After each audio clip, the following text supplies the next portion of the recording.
Hey guys, Duane checking in. Hey, this week's been pretty good as far as the market goes and everything. I'm only down 14% now. I know, shocking. I was 16, 17% last week, or 2 weeks ago actually. So yeah, it's been it's been kind of scary, right? A scary ride so far. Um, just hang in there. Just hang in there. We got this. Like I was talking about before, some of the things I've been putting my emergency savings into are I-bonds and also T-bills. Um, I-bonds I put in about 10,000 a couple weeks ago, and I'm probably going to try and put some more in with my tax return because you can do 10,000, then you can do, I believe it's up to 5,000 from your tax return as well. I'm also trying to convince my girlfriend, who's a little bit reluctant so far, to put in 10,000 of her own. So we can also use the gift strategy, which is allowed for that. And T-bills as well. T-bills, when I got them, I put about 40,000 in there. The rate was about 4.4, I believe, which, I mean, in this environment, come on, that's pretty much as good as you're going to get. I chose the 6 month T-bills.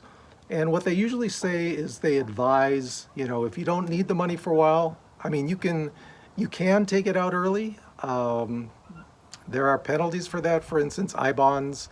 If you take it out,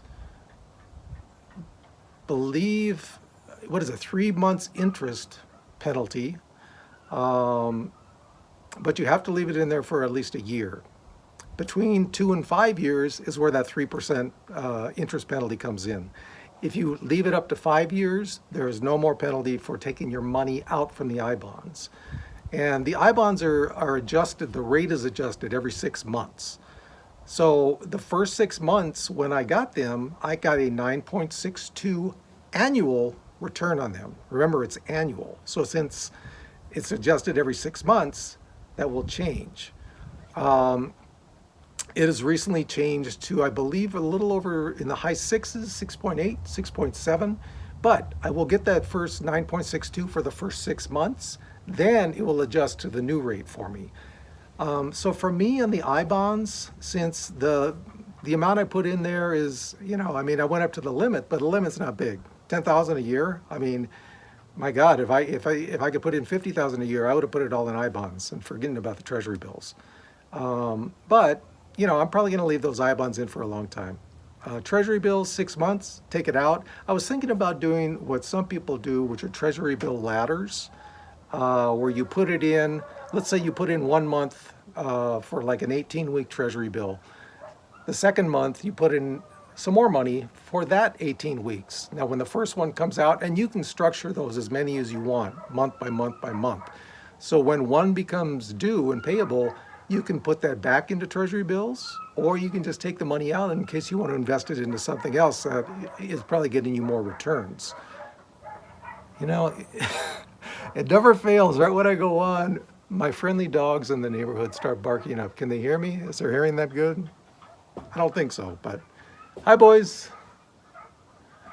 So anyway, that's one way to, inflation proof your savings or the money that you don't think you'll need for a while.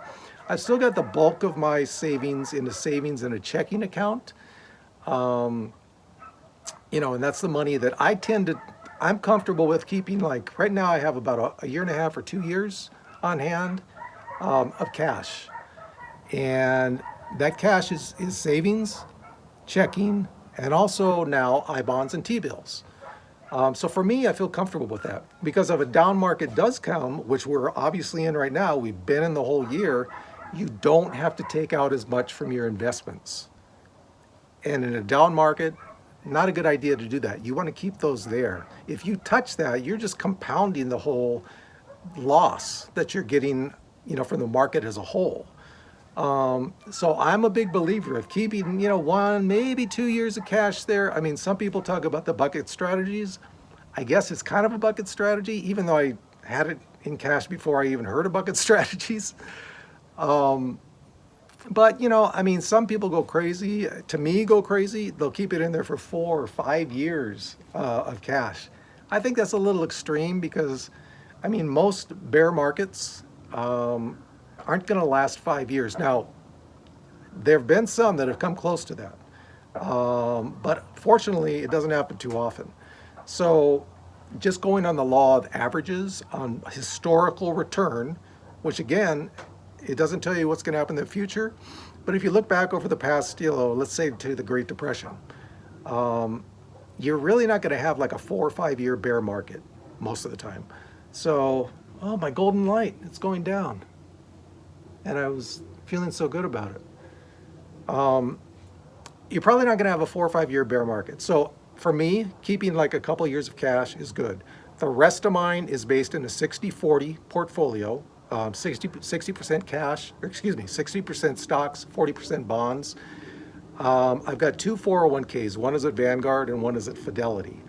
And, you know, they're both, I mean, in this kind of environment this year, are you really going to get a great rate of return in anything you're investing in as far as stocks and bonds go? Because they're both down.